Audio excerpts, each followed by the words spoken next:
Добар ден, почитувани гледачи, на ова петочно издание на емисијата 60 минути на исток, емисија која е посветена на животот, онаков како што пулсира во Македонија, па во источен дел на Македонија. За некои велат јавно дека Западот бил позелен, ама јас мислам дека позелен нема од истокот. Сега кој сака, како сака, нека разбери, нека ги двоуми тумачи далтонистичките бои на зеленото и така натаму. А рековме дека емисијата рефлексија на животот, па составен дел на тој наш живот е она што се нарекува секојдневие. Од било која гледна точка. Сакате од политиколошка го гледате секојдневието како. Од економска го чувствувате малку повеќе од политиколошкото влијание. Преодреди се на други. Културолошкото да го заборавиме, денеска имаше и некои други работи, кои се дел од тоа миле што го нарекуваме на портретот на народот. Но да не говорам јас за сите состави, нагости го поканим господинот Трајче Стојанов, инаку доктор по филозофски науки, на еден од предавачите на Универзитетот Гоце Делчев, и со него ќе поразговараме малку за овие филозофски погледи, но низ некакви прагматични примери што би дале поблага илустрации или адекватна илустрација на тоа што ни се случува. Во денешното издание ќе го проследиме 15-тото продолжение од патеписите филмски на Александар Донски. Денеска ќе го видите материјалот за промоцијата на ново печатениот правопис, кој има фантастичен тираж, само 500 примероци, но затоа има фантастична цена, 1500 денари по примерок, па сега 500 поделете го на околу милиони кусур илјади што живеат во Македонија, ќе ви стане јасно зошто сме написмени.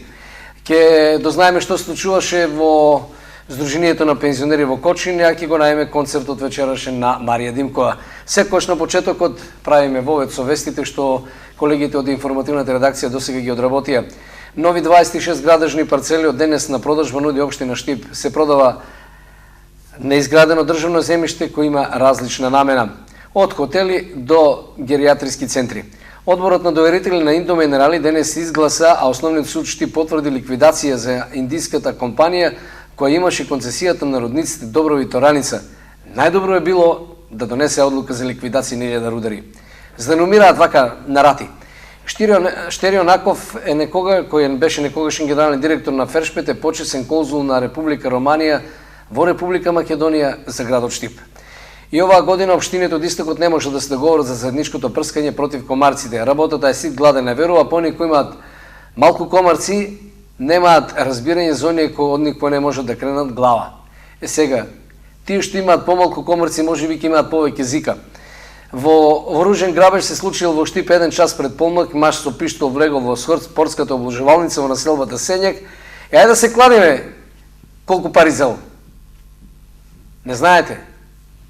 Повеќе од 50.000, помалку од 120.000, точно 80.000 денари, не мора да се обложуваме. Вечер во 18:30 часот во мултимедијалниот центар на Универзитетот Гоце Делчев солистички концерт ќе одржи Марија Димкова. Ќе бидат промовирани 18 досега необјавени песни, ќе бидат промовирана и орета одсвирени од оркестарот Фамилија Димкови. Гости на концертот ќе бидат оркестарот и игорниот ансамбл Македонски мерат Вртикоп Егејска Македонија, Добрила Грашевска од Чалге Саунд Систем, Зоран Джорлев, ансамбл Тоска и други. Време умерено облачно со максимални 15 степени, вечерва ведро минимална 5, утре сонце максимална 19 степени. Тоа е портретот на овој денешен ден. Му велам добар ден на господинот Трајче Стојанов, доктор по филозофски науки, предавач на факултетот за филозофски науки во Универзитетот Гоце Делчев.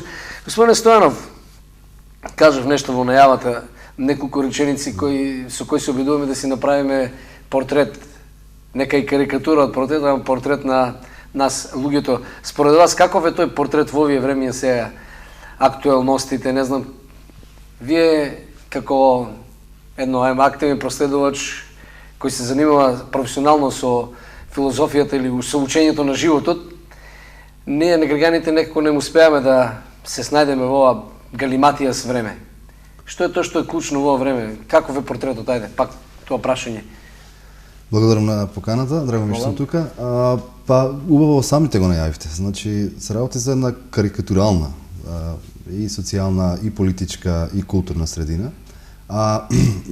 Карикатуралноста на некој начин на таа средина е што на некој начин е намерно искарикирана до ниво на баналност, баш заради тоа да просечниот, нормалниот, обичниот човек да не може да си го најде местото под сонцето и постојано да биде збунуван како од политика, како од бизнис, како од некои други феномени, и во таа збунетост се разбира најмалку ќе профитира обичниот граѓанин, а најмногу ќе профитира тие што е создале таа атмосфера намерно така како што е карикатурална, и наистина ова е тешко, како да кажам, време за обичниот човек. Од една страна имавте еден систем кој што заврши и сега 25 години се обидуваме да устроиме некој друг систем кој што вредносно не знаеме каде да се најдеме и е сериозен проблем за генерациите кои што транзитираат во тој период, а и за оние помладите кои што по овие генерации се обидуваат да ги научат на нешто. На времето го рековме, некој велат дека тоа било комунизам во негативна смисла на значењето на комунизмот како филозофска флоскула, да кажеме. Други го нарекуваат социализам заради тоа што се разликуваше од уредувањето во Советскиот сојуз и земите кои му припаѓаа на источниот блок. И мислам дека во тоа време во гените не влезе дека треба да живееме помалку лагодно, не мора да одиме на избори, не мора никој да те потресува за кого ќе гласаш. Ако сакаш да бидеш политичар низ филтрите на сакате младината, сакате социјалистичкиот сојуз, синдикатот, ќе се профилирате себе како политичар. Сега, не дека имало истомисленици секогаш во тој период, ама сега во овој време, ја мислам, тој ген функционира во истата насока го да сме во времето на СФРЈ, а ваму живееме во време во кој не може да се ориентираме кои ни се вредностите. И се изгуби смислата на постојањето на човекот како вистински субјект, носител, креатор на крајот на краиштата. Па, прво околу, апропо комунизам и социализам, прво погрешна е таа перцепција, а со тоа погрешна е и она иницијатива за да се прогласат жртви на комунизмот. Значи Македонија, вклучително, мислам Југославија, вклучително Македонија, никош не живее комунизам. Комунизмот според Маркс беше замислен како последната фаза. Па сега имате комунизам, например, во Норвешка, па дури во Швајцарија, каде што државата вели народе не плаќајте данок, имаме премногу пари, не знаеме што да ви правиме, ќе ви вратиме, тие што не работат ќе подобиваат по 2000 евра, ама тоа е комунизмот секому според потребите. Да, веројатно, но знаете, и тој период, како да кажам, и левата опција и таа социјалистичка комунистичка опција не го искористи најдобро, и тоа беше, иако идејата беше и останува таа марксистичка идеја многу благородна, мислам дека не успеа левица, тогаш имаше своје тешко историско промашување и затоа долго време, еве гледате, од падот на Берлински зид па наваму, практично не може да се консолидира ни во Европа, ни во светот една левица. Сега после кризите еве што случуваат и во Европа и во САД, да речеме, Берни Сандерс е така со прилично леви идеи, во голем дел од европските земји се јавуваат такви политички движења, но крупниот капитал го искористи тоа што се случи со комунизмот, со падот на социјализмот, за да уште толку се наметне себе си тачеризмот, нели таа доктрина на Тачер и така натаму, за тоа дека треба пазарот тотално да се отвори, да умре концептот за јавно добро. Например, до Тачер во Европа образование, здравство и така натаму беа јавни добра. Со таа тачерска доктрина, нели, на тој ултралиберализам, тоа образование треба да се најде на пазарот, здравство треба да се најде на пазарот, па ко преживи причаче. Што доведе до ова, што доведе сега до овие кризи. Апропо прашањето, нели, дали не е на некој начин исто или слично, мислам дека нималку, заради тоа што ако сакаме да ги компарираме, дури мислам дека е погрешна таа теза, а сега да бидам многу вака илустративен и пластичен, дека не у комунизмот живеев, у социјализмот живеевме лагодно и така натаму. Напротив, например, јас се сеќавам, мојот татко беше агроном инженер, за време на жетва по 3 месеци беше од јутра до сутра на работа, од 6 до 6 вечер. Значи, не било клати врата земе плата, во таа смисла. Значи, тој имаше други вака структурни фалинки, тој систем и така натаму, но втората генерација која што дојде го упропасти тој систем, затоа што, например, сетете се на универзитетите, кога се формира Скопскиот универзитет, најдобрите имиња од цела Југославија се собрани таму, да го направат филолошки факултет. Сетете се на Блаже Конески, каде има таков горостаз денеска? Нема таков горостаз.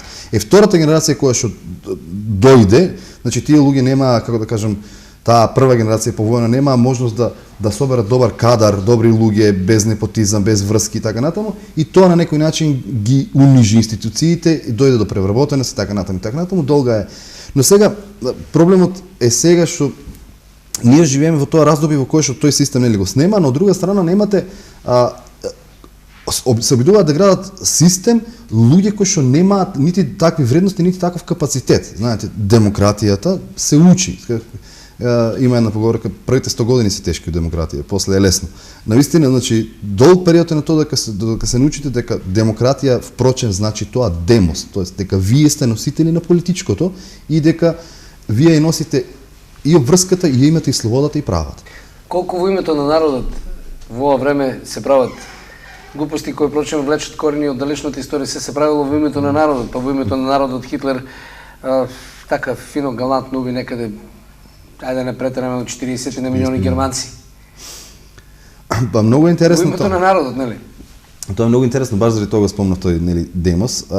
Значи секогаш кога во името на народот е, а не во името на граѓанинот и во името на поединецот, тука секогаш треба да бидете скептични. Секогаш треба да бидете сомнителни кога се повика во името на народот, а не во името на поединецот. Затоа што и философски вака, и историски, и социолошки, народот е конструкт. Како таков е некаква абстрактна категорија и во таа смисла не постоечка. Постои само индивидуа, апропо на тоа постои само граѓанин и тоа е еден од столбовите на демократијата. Значи, само со граѓанин може да се конструира демократски систем кој што е партиципативен. Знаете, демократијата не подразбира само гласање на 4 години, па имате така 4 години пауза, па повторно гласање, а во меѓувреме нити да се ангажирате, нити да понесете некаква граѓанска одговорност и да оставите, нели, постојано на политичките елити да одлучуваат во ваше име само заради тоа што сте му дале, нели, некаков мандат во тие 4 години и тие да се повикаат во името на народот дека успеале да добијат, не знам, мнозински гласови и така натаму. Затоа што денеска и во теорија веќе се тоа се увиде, тие фалинки на ова, нели, на посреден тип на демократија кај што бираме представници, и затоа денеска во теорија се зборува за партиципативна демократија, значи каде што маргинализирани групи и разни други исклучени групи се вклучуваат во процесите на одлучување иако не се мнозински, тоест не го дале гласот за мнозинството. Од овој денешен аспект излегува дека, според тоа што кажувате како ваши становишта, дека живееме во време на парадокс. Во контекст, во името на народот, Уставниот суд на Република Македонија одлучи тој што ќе краде на избори ќе биде награден. А со кражбата на изборите му давате можност некому да владее, да манипулира, може во името на народот да направи, не знам, концентрациони логори за тие што не мислат како нив. Било која политичка провиненција. Ваква будалаштина ми се чини дури немаше ни на времето кога излезе аферата Watergate, па Никсон сакал некил мораше да падне да си поднесе оставка.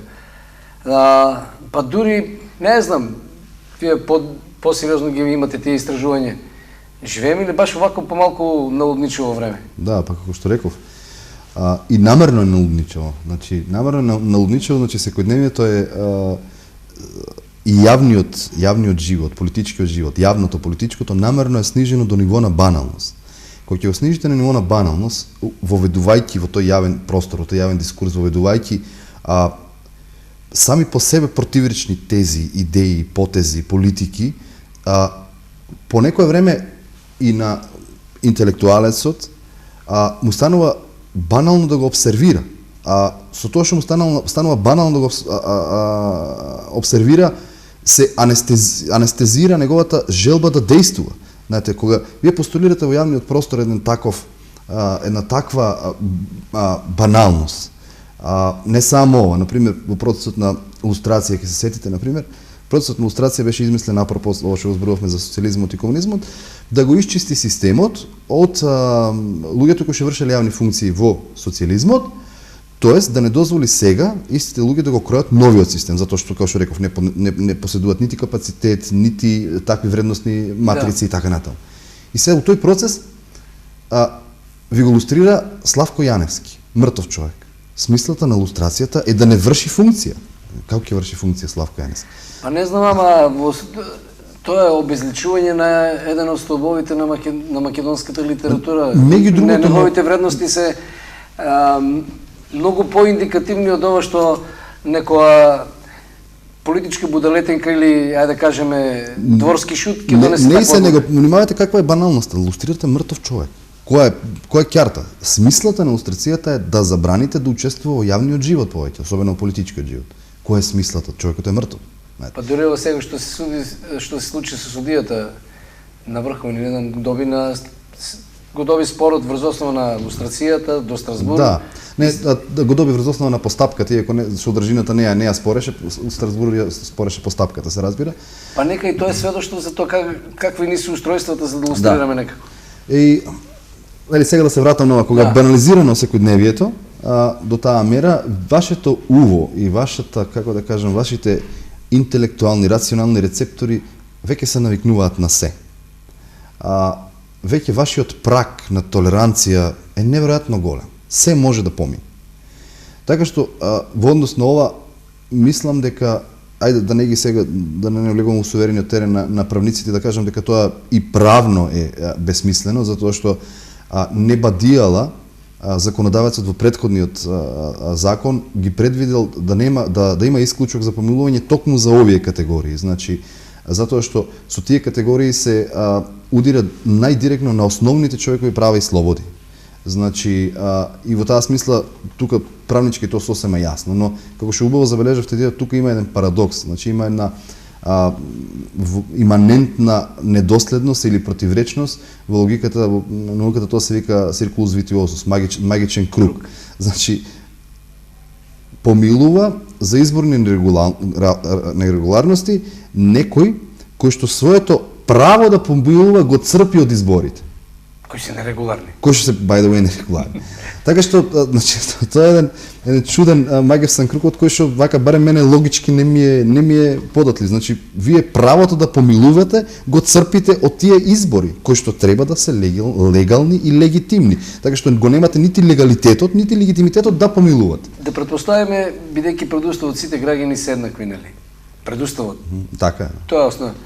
Сега, јас како новинар, за време на изборниот процес, ќе направам еден глупости и ќе треба да бидам лустриран. Да, според законот веројатно би требало да бидете лустрирани. Да имате не да бидете помилувани според ваш, според помилувани. Според оваа логика веројатно ако се смилува председателот на откој ќе се бориме за него да дојде на власт, ги потребуваме сите средства, макар и ќе Во тоа е парадоксот, мислам навистина. И после вакви небулози навистина е како да кажам. Има ли такви примери?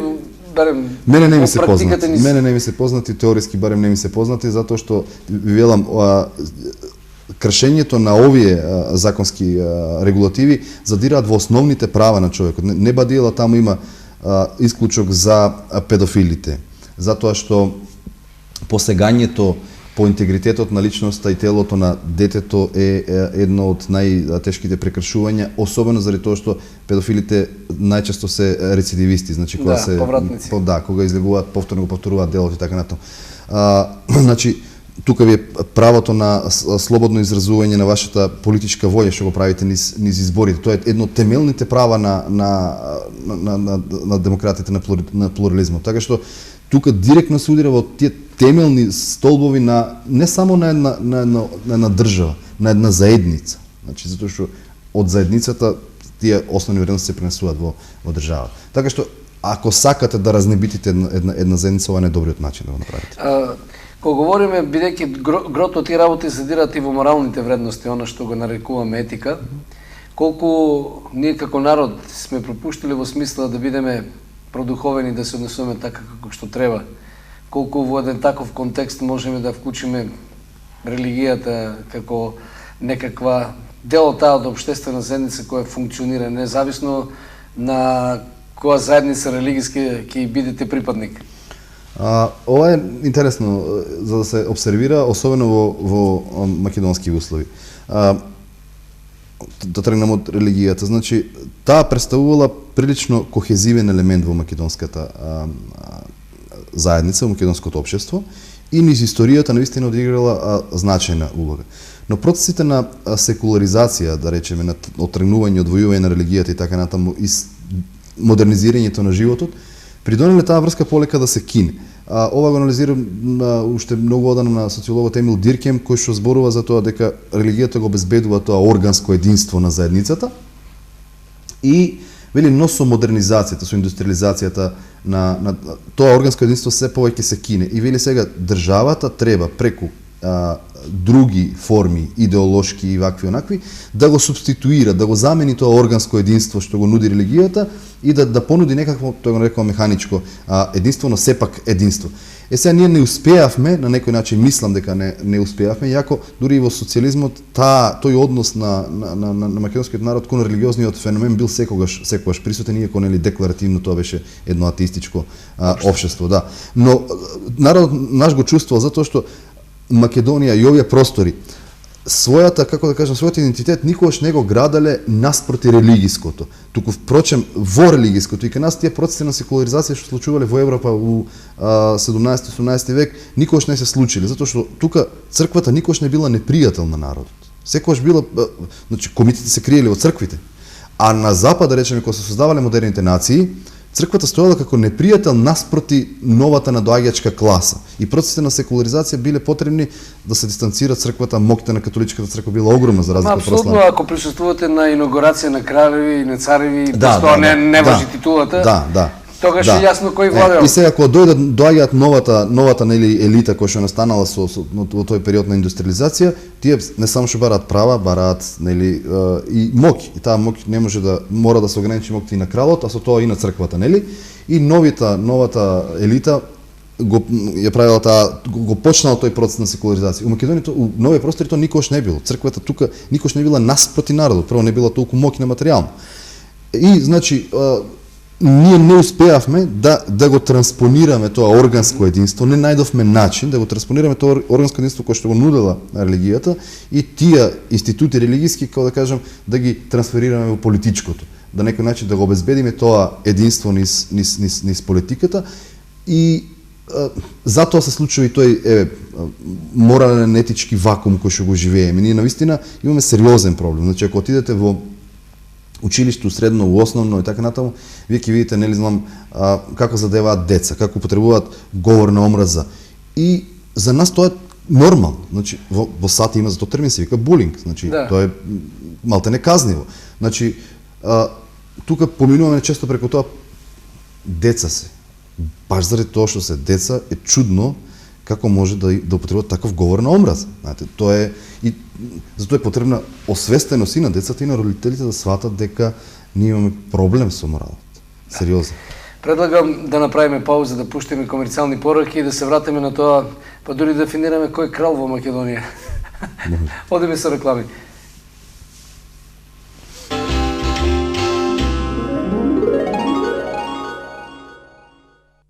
Среќни денови во Марвел. Сезонски попусти до 50% на твојот совршен пар од колекцијата Есен зима 2016. Ве очекуваме. Стара чаршија.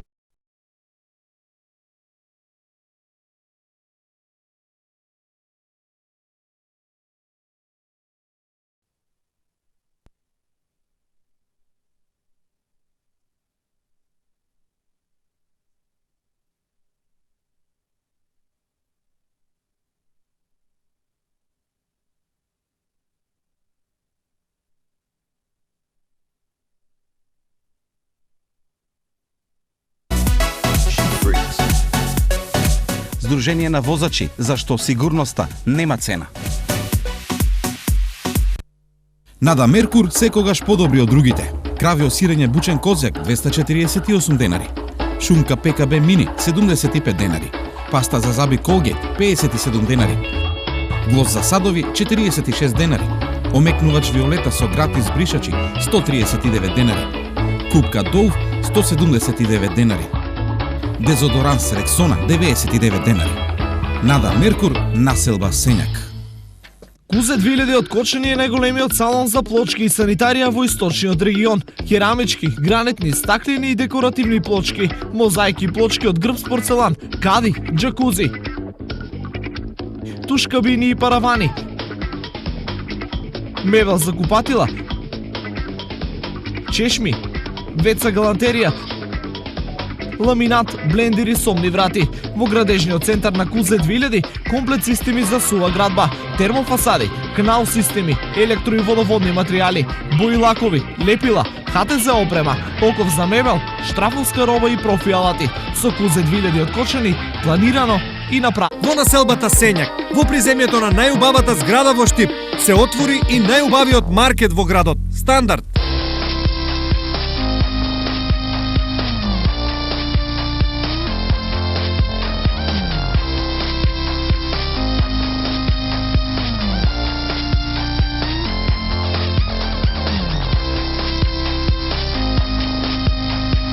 Стандардно највисок квалитет и стандардно најниски цени.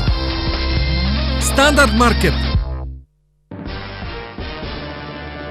Најголемиот и најдобро снабдениот Home Center во Истокот, ПСС. Се за вашиот дом и градина. Санитарија, алати, косачки, апарати за заварување како и украси, жардинјери и бела техника.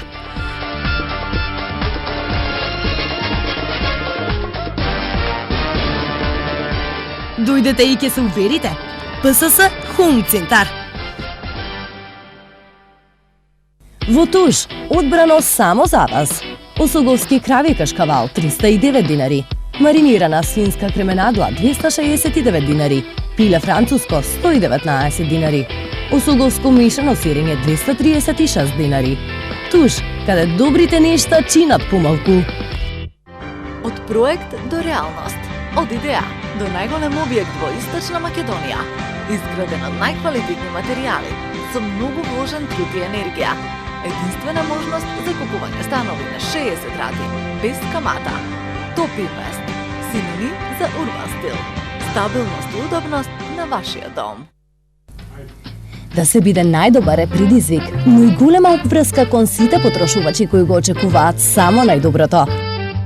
Затоа Прумес и после години работа мисли на вас. Секој вторник и петок 5% попуст на целата палета сопствени производи. Прумес во Виница, Кочани и Штип.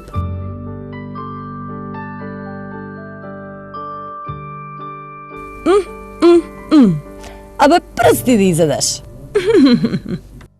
Прумес. Тај што има болки во нозете, во коленото, нека си купи, сигурно јас му гарантирам 100% дека ќе има ефект. Јас му гарантирам со двете раци. Јавете се веднаш и нарачајте го Доктор Левин, магнетниот појас за колено. Со оваа специјална понуда добивате уште еден магнетен појас за колено целосно бесплатно. Ние ви подаруваме и магнетен појас за рака, кој ќе ја намали неудобноста која ја чувствувате во зглобовите на рацете. Сега добивате 3 магнетни појаси по специјална цена од само 1990 денари.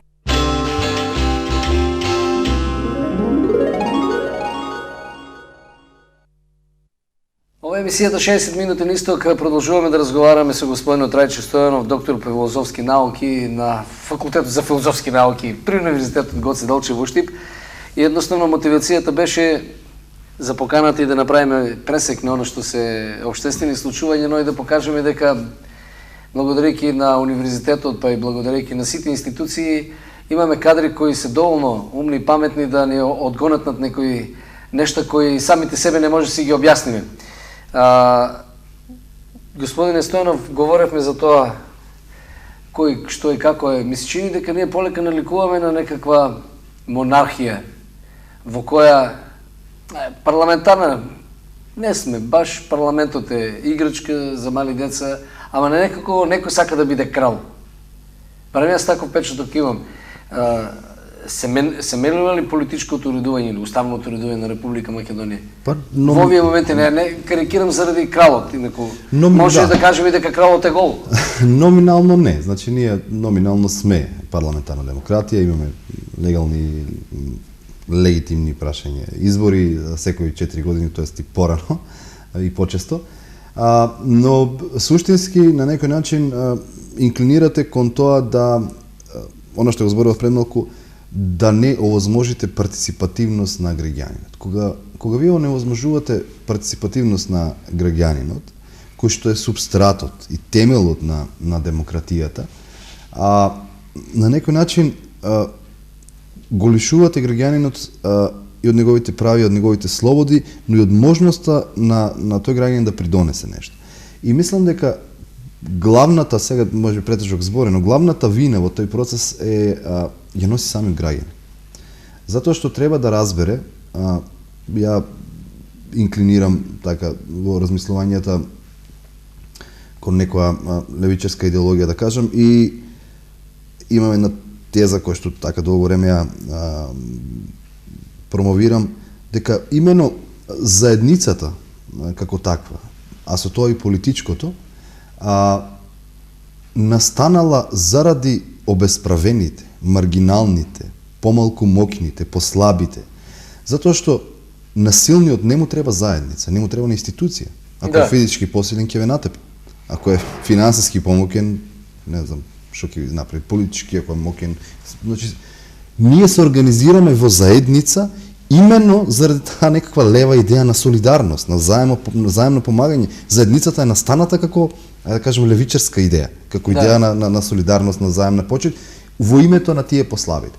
И сега, ова треба било која политичка партија, структура, номенклатура да го разбере, затоа што поголем е бројот на маргинализираните, на ранливите, на оние кои што не може целосно се вклучат во политичките, кога велам политичките, мислам на полис, не на партиските, во политичките процеси, да се вклучат во носењето на одлуките, да промовираат одлуки, така натаму. Тоа ќе ги поттикне и самите граѓани да на волонтерска основа придонесуваат за потесната или пошироката заедница. Вие може да забележите дека немаме чувство на заедница, баш заради тоа што погледнете колку малку луѓе се вклучени во волонтерски активности. Јас имав прилика лани да бидам некој месец во САД.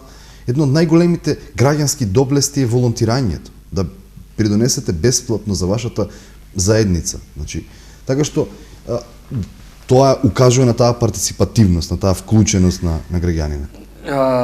Дали за тоа причина е однесувањето на политичките субјекти во овие 25 изминати години, каде што ми се чини дека се ние тераме по шините кои се такви какви што се, сега дали ќе се смени бојата на вагонот или релевантно, ама локомотивата тера така како што тера. Па делумно тоа и одговара на политичките елити. Значи, подобро да имате вие аморфна маса која што на клоци или не знам како за уши ќе ги истерате да гласаат на изборите, откако да имате самосвесен субјект кој што не само што гласа, него сака да партиципира во вашите политики. Тоа е едно заради тоа што 25 години намерно, независно која гарнитура да доаѓа, намерно го остава така да кажам граѓанинот во пештерата, го остава на плебс. Да. За да не може тоа да биде пробуден граѓанин. Но од друга страна имате друг проблем сериозен, да се навратиме пак на тоа што го нарековте социјализам и комунизам, и текне кога го спомнав моето искуство во Соединетите американски држави, таму ми дојде на ум и таму се прашував чуму зошто една заедница како Македонија, која што 50 години на држава, живеела социјализам, кај што врвна вредност, тоест приоритетна вредност била заедницата, а не поединецот, како сега не успеала да изгради чувство на заедништво? Како сега немаме чувство на заедништво? Буквално немаме интерес за тоа што не случува на улицата, а не па да се собереме цела зграда да го изчистиме паркот. А од друга страна, како па една држава која што никнала на индивидуалност, како САД, има неверојатно чувство за заедништво, неверојатно чувство за партиципативност, неверојатно чувство за помош. И одговорот го најдов кога се вратив тука дека не можете да изградите заедница ако не изградите силна индивидуа. Че заедницата не е конгломерат од маски, од безличности. Заедницата е збир на личности, тоа значи на индивидуи. Така што мора да градите силна индивидуа. Ја не разбирам зошто партиите било која се плашат од силна индивидуа. Простите, но јас на нашите гледачи во оваа прилика ви препорачал да не читаат книга, туку да го гледаат филмот кој е нов од минатата година, е номиниран за Оскар во машка улога, се однесува за еден сценарист Трумбо, кој бил комунист 40-те години на ладната војна и така натаму нараспона приказната за ова што говорите да се биде јак индивидуалист, да се држи во такви околности, повторно да се врати, односно заедница да му се врати нему. Тој пример за кој говориме кај нас, ние не чувствуваме лажна припадност дури кон партијата кој не возможила Да. разни привилегии. Затоа Сите ние припаѓаме на некакви партии, ама до оној момент додека не е личниот интерес во прашање. не се вклучувате, видете, дури ја би го дозволил личниот интерес, но не се вклучувате ви во партија заради вашите лични афинитети. Не се вклучувате заради тоа што сте освестен десничар или освестен левичар или освестен социјалдемократ. Се вклучувате Бог знае од какви причини, да речем. Но не мора да значи дека таков освестен граѓанин треба да се вклучи само во партиското. Треба да се вклучи во политичкото. Тоа значи да се соберат, да го банализирам, да го конкретизирам, да се соберат од зградата да подпишат петиција дека заедно ќе помогнат со општината да им се асфалтира улицата. Дека тие ќе работат секој викенд доброволно да се исчисти троското околу зградите, знаете. Тоа мене ми е просто несватливо од една држава, од едни граѓани кои што 50 години негувале чувство на заедница. Ама тоа е повторно заради тоа што таа заедница и тогаш не била изградена само Дали говориме за ова по модерното време, се навикнавме другите да ни кажуваат што треба да направиме или се навикнеме во смисла ајде ќе дојдат некои ќе го ишчистат мојот двор, ќе ишчистат нешто што не сакам да го гледам и не знам.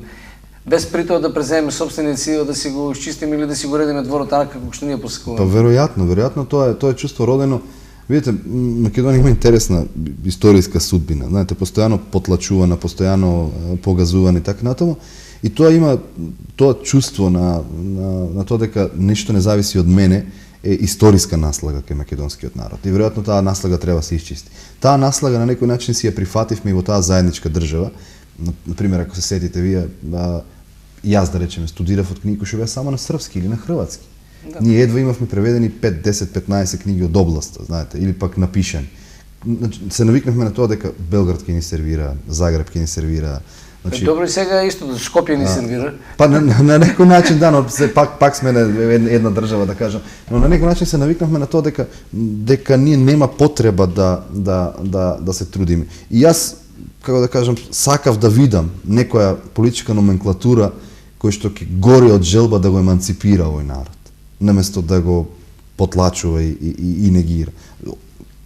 Кој што ќе гори од желба да го види еманципиран. Во изминалите 25 години не видовме нито на политичка партија во изминалите 25 години да го еманципира народот, освен да го заглупува и да го манипулира. Тоа е за жал. Без исклучок. Без исклучок, за жал. Значи кога едните сега велат, не знам, го правеле истото, само не знам, помалку вешто или повеќе вешто. Во принцип се работи за истото. И мислам дека, кога што реков, не мислам, убеден сум дека тоа се прави систематски, намерно, смислено, целосно. Значи, погледнете, свртете ги, да не звучи како критика на медиум, но свртете ги вие медиумите. Ви имате турска до турска серија, меѓувреме имате Ред Вести па турска серија. Свртете, например, хрватска телевизија. Имате дебатна емисија со филозофи, социолози, имате класична музика. Значи, медиумот, независно дали е приватен, тој е јавен. И ако е јавен, се што е јавно, Хаберман вели, јавното се поврзува со одговорност. Значи, не може да се иземете од одговорноста затоа што зрачите у етер, ве слушаат 100 или 200 или луѓе ве гледаат. Вие имате обврска. Знаете, ама не слушаат класична музика или не знам, не слушаат джез.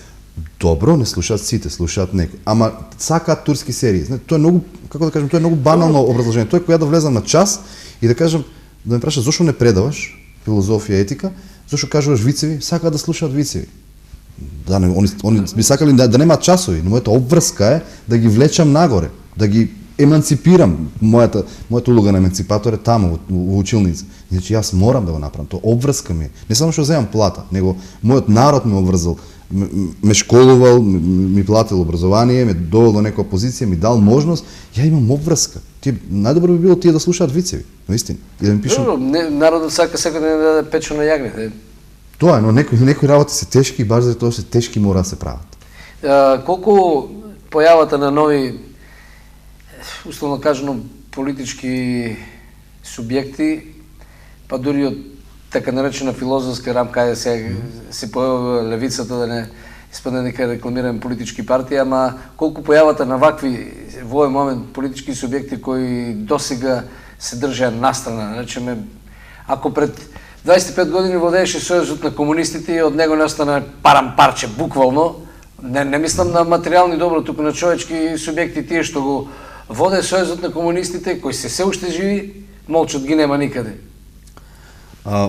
Мене ме радуваат тие процеси, затоа што ако погледнете, можеби, конкретно левицата кога ја спомнавте, можеби тоа е најавтентичната партија која се јавила во овој период на самостојна Македонија.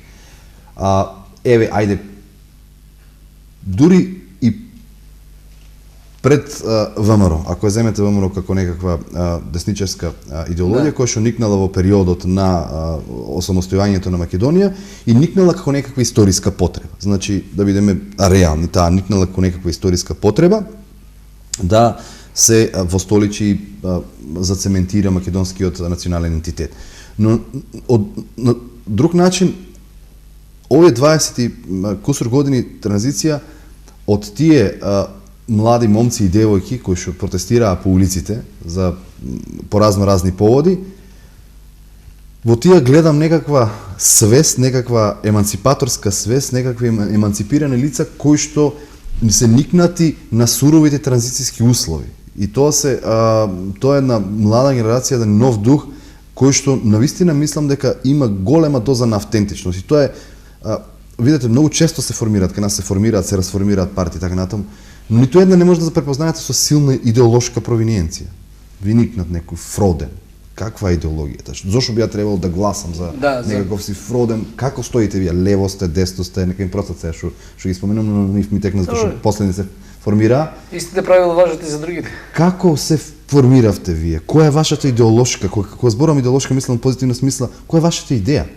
Кој е вашиот сон? Зашо сонувате вие? Не зборуваме ни за тоа кои се вашите проекти. Знаете, многу често најфреквентен збор во е 10 години проекти во ретен. Која е вашата политика? Која е вашата идеологија? Кој е вашиот сон?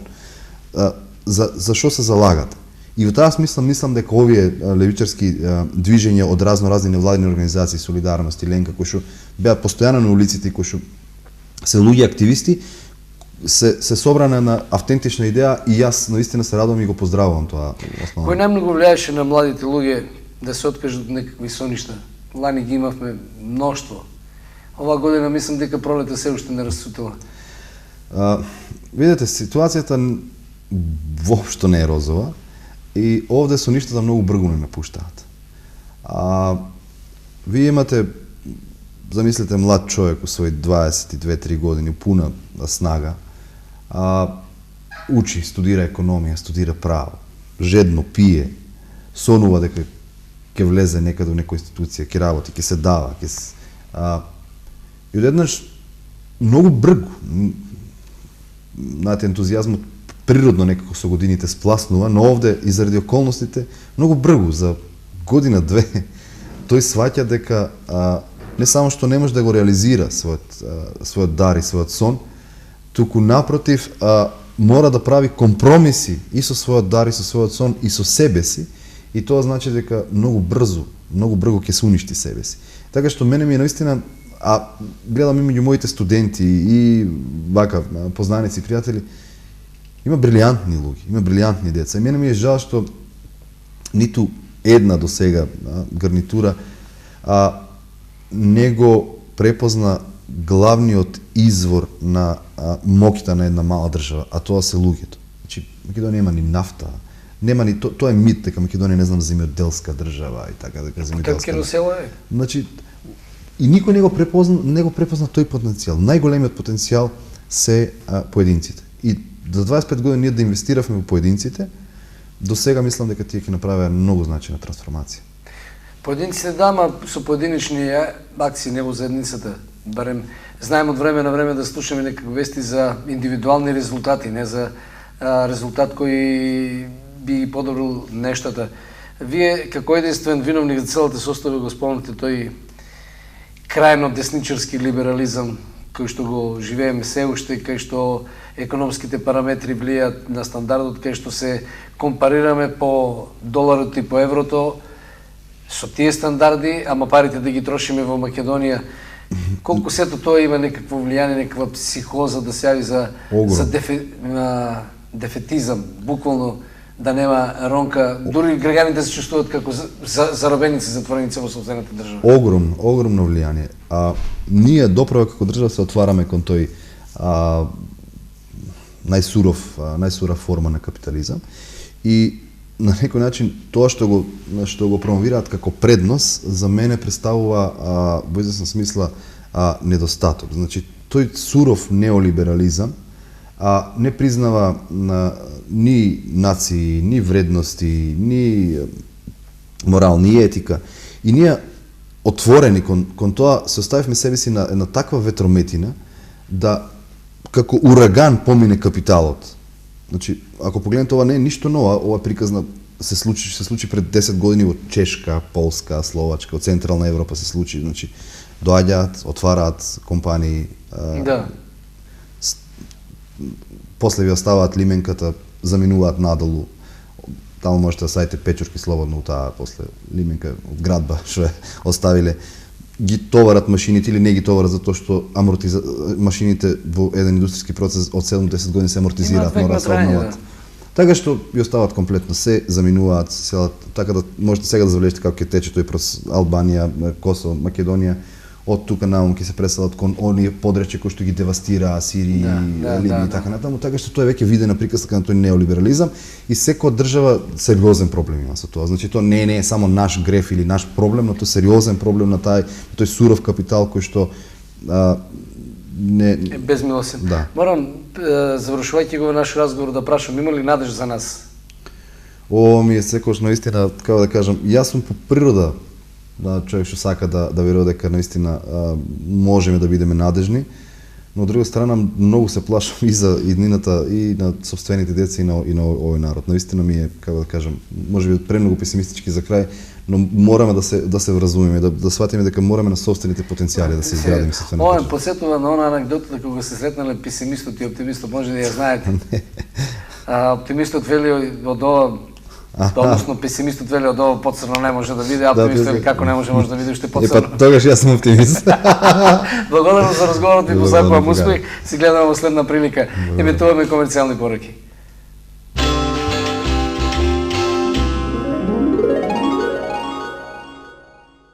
Најниски цени во маркетите на Китго. Мешано сирење вкусно 219 денари, кетчуп вкусно благ 34 денари, сунчугледово масло Тера 61 денар, чадена свинска печеница Глобус 299 денари, сардина Бадуко 33 денари, чоколадов Фрей лешник 89 денари, бришач Лукси Джамбо 2 во 1 79 денари, детергент Рубел 3 килограми 189 денари. Маркети Китго.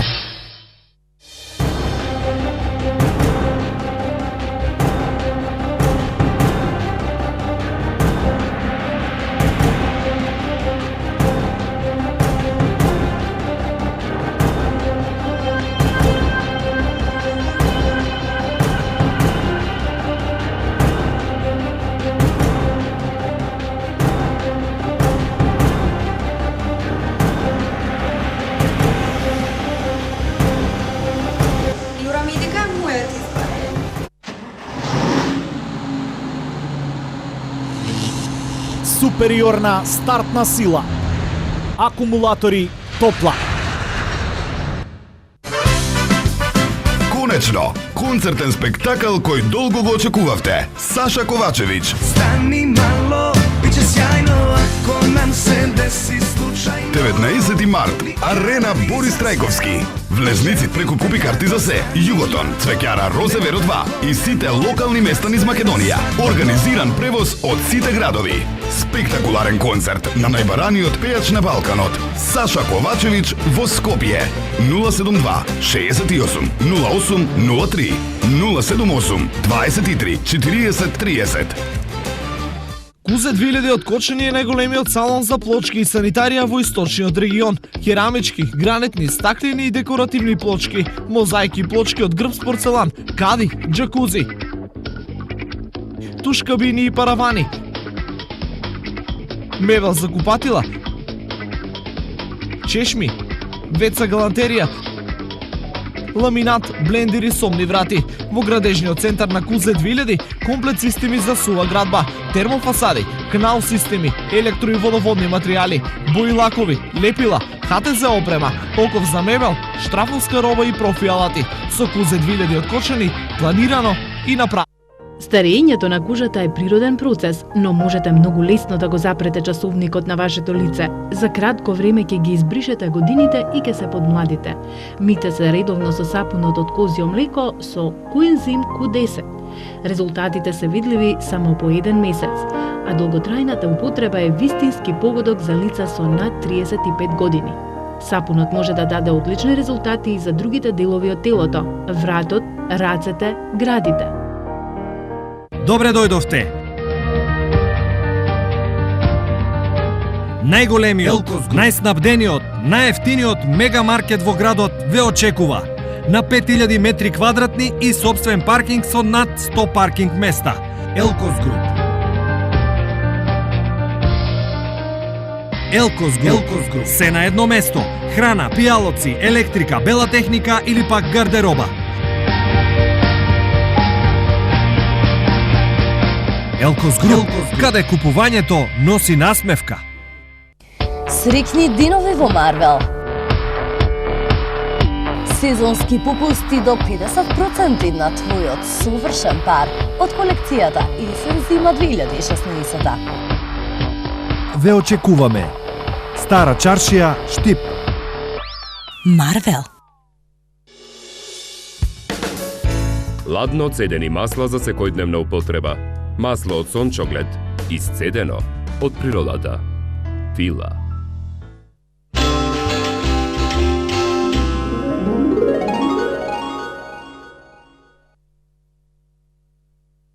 Ова е емисијата 60 минути на истока, не за да продолжуваме со малку по инаква содржина која ќе не однесе на некои други меридијани, не за овие што досега говоревме, кои се исто така од животно значење. Говориме за патеписите, видеопатеписите што ги прави нашиот соgraѓанин Александар Донски. Серијал со наслов Патуваме со Александар Донски, еве да видиме 15-та епизода од неговото или нашето заедничко патување со Александар Донски.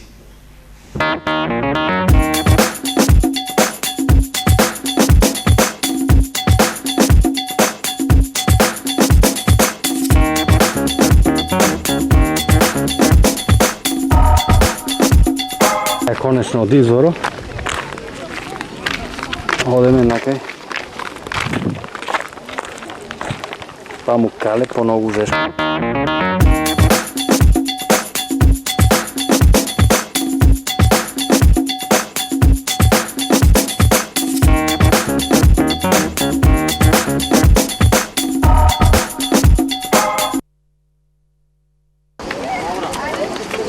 Мора ги се влечеме. Папучици да одеме на. Ајде.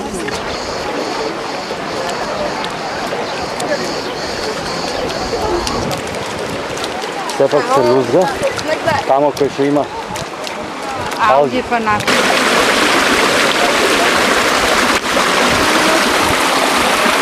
По снег и сред лето гадаме.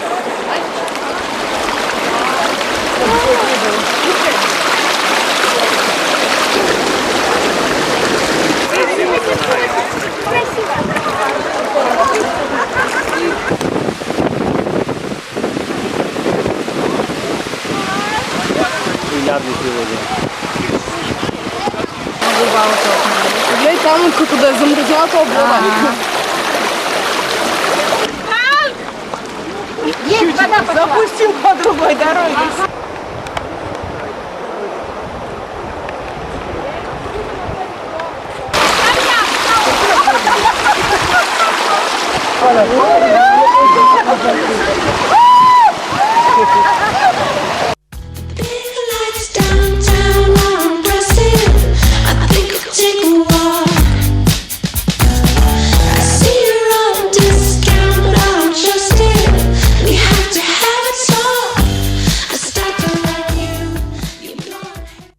Огромен простор.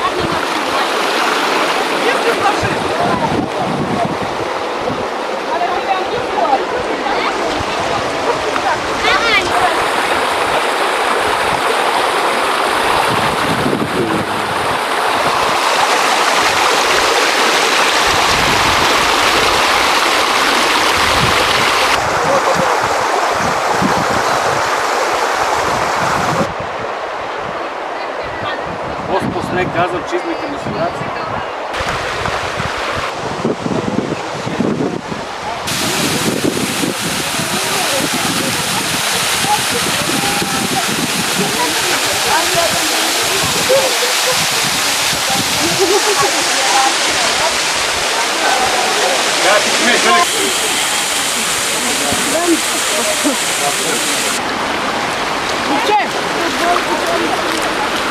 Не се лист уопšte, а се е вода. Идеме това.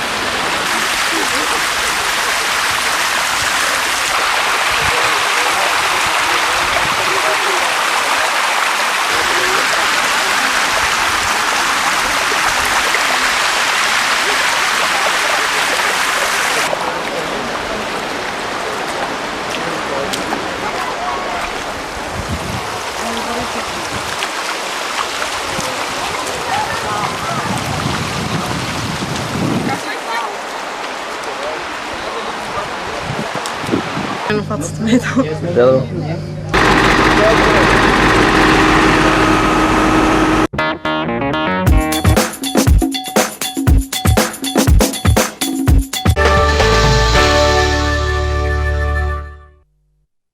Убавена е Памо Кале, а ние се враќаме на нашата секојдневица. Денеска, може да кажеме, Националната установа библиотека Гоце Делчев покрај тоа што станува, нели, фокус на литературата и она што се нарекува литерарно богатство, книжевно богатство, стана мека и за промоција на изданија кои говорат за писменоста наша на нацијата. Во Штип, во библиотеката беше промовиран новиот македонски правопис. Бевме таму и од еден од членовите на редакцијата дознавме што се е работено за новиот македонски правопис. Да го видиме материјалот. Писот на македонскиот јазик од 2015 година е дело создадено од 48 автори, редактирано од 5-члена редакција во состав професор доктор Живко Цветковски, председател на редакцијата, професор доктор Симон Саздов од Филолошкиот факултет во Скопје, професор доктор Симона Груевска Маđarска од Институтот за македонски јазик, исто како и колешката Снежана Виновска Антевска и јас Елка Јачева Олчар. На правописот се работеше околу 2,5 години. Иницијативата за започнување со работа на правописот беше дадена од Советот за македонски јазик, кој што представува владино тело, советодавно тело при владата на Република Македонија. Комплетно беше финансиран и поддржан од Министерството за култура. Изданието беше поддржано од Министерството за култура со годишната програма за печатење за 2015 година и според пропозициите на конкурсот највисокиот тираж можен го добивме. Значи тоа беше 500 примероци и се очекува, бидејќи тоа еден многу мал тираж за една ваква публикација, се очекува да биде повторно издаден. Правописот во однос на цената за жал не ја формира ниту редакцијата, ниту авторите, тоа е работа на издавачот. Издавачот така реши дека цената на правописот ќе биде таа што е. Мислам дека правописот треба да се го најде местото во сечи дом, затоа што нам како на учители по македонски јазик главната грижа и цел ни е токму тоа и затоа сметам дека се оправдани во однос на тиражот, но од друга страна тоа пак беше единствениот начин да се појави нов правопис, затоа што на друг начин не можеше поинаку да се изведе, но тоа не значи дека ќе се остане новој тираж и дека потребата што се чувствува и во образовниот процес, и меѓу лекторите, и преведувачите, и стручните лица, па конечно и меѓу секој граѓанин, зборувач на македонскиот јазик, секако ќе биде задоволена. не можеме да зборуваме за странски зборови затоа што ние овде во правописот не правевме, значи да ја расчистиме дилемата пред јавноста. Ние не работевме на правописен речник, туку работевме на правопис, односно на правила за правилно пишување. Така што во тој поглед речиси сите поглавја што ги имавме во претходниот правопис од 1998 година беа дополнети со нови примери. И исто така овој правопис содржи нешто поголем број транскрипции во однос на претходното, транскрипции од туги јазици на македонски во однос на претходното издание и едно сосема ново поглавје кое што има практичен карактер во смисла на тоа како се пишува, како се цитираат библиографски единици, понатаму како се пишува молба, жалба, како се пишуваат хемиските елементи и соединенија, мерните единици, значи да се задоволи таа практична страна при пишувањето. Сдруженијето на пензионерите во Кочани имаше годишна отчетна конференција на која беше присутен председателот на Сдруженијето на пензионерите на Република Македонија Драги Аргировски. Еве што колегите од нашите соработници од телевизија Кочани ни испратија материјал да видиме што кажа во таа прилика председателот на пензионерите на Кочани Ѓорги Серафимов и председателот на сите пензионери во Македонија Драги Аргировски. Да го видиме материјалот. Ние не сме криви што работиме стално, имаме резултати потврдени, луѓето у нас веруваат, ради тоа што се што работиме се гледа и у јавност. Јас сметам не само на делегатите и на нашите ценити гости. Председателот Аргировски кажа, ради нашата активност нас се знаат у Скопје, не знаат по друго. И ние со тоа темпо ќе продолжиме. И затоа и програмата беше целосно прифатена и мислам оти во ова 2016 година само ние да се, ако може се реше прашањето со огревни дрва, што е и на нас проблем, не само на луѓето. Инаку другите сите работи сметам оди со голем успех ќе бидат извршени. За мене денешната седница е потпуно мислам успешна. Вие пратевте ја, гледавте оти има една слога, едно единство. Ова здружение е едно од најактивните и најдобрите во Република Македонија, со тоа што ги остварува тие наши заеднички активности и на тоа поле има и добар успех. Тоа го прифатија сите, со тоа што сигурно годинава ќе има уште нови активности, но битно беше и сега и пак да повторам, сите здруженија во Македонија кои имаат добра соработка со граничниците, со локална самоуправа имаат добри резултати. Нешто по 2 часа безмалку во мултимедијалниот центар на Универзитетот Гоце Делчев ќе започне концертот солистички на Марија Димкова, на кој ќе бидат промовирани нови 18 необјавени песни. Реков, концертот започнува во 18:30 и оние што не може да дојдат до Влезници, нека следат нашата програма, бидејќи ќе имаме директен пренос од мултимедијалниот центар на Универзитетот Гоце Делчев од солистичкиот концерт на Марија Димкова.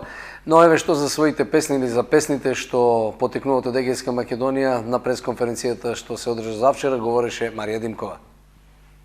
Баш тие песни сега, баш тие песни се снимени пред 20 и кусур години и досега стоја во Радио Скопје, таму фонотеката никаде не објавени. И така дојде до овај степен да се извадат песните од фонотека и да се објават. Штета би било што и уште песни има необјавени и неиспеани. И сега кога одам во нашиот крај, сите сакат да ми кажат по некоја песна, ами ваа песна ја знаеш, ами таа песна ја знаеш, а некои ми викат, и па ти вие песни што ги знаеш, ние не ги знаеме, сме ги заборавиле. Епа, во еден стих од Мирче Кикиритков, песната што е Деца бегалци, убаво кажува. Сите ние кај што дојдовме, македонското го донесовме. Значи ние го донесовме на оригинало. Таму веќе се подзаборава. Други обичаи, друга политика и народот веќе тоа го губи на некој начин. Ама ние што сме тука и во целиот свет, останува она што го знаеш од дете, нема кој да ти преправе. Тоа е што е вистинското. Најчести теми, да ви кажам искрено вака. Мојот татко беше голем патриот и си пееше патриотски песни, партизански песни. Ама меѓу тие партизански песни имаше и многу љубовни песни, а кај нас многу се пееше за партизанството.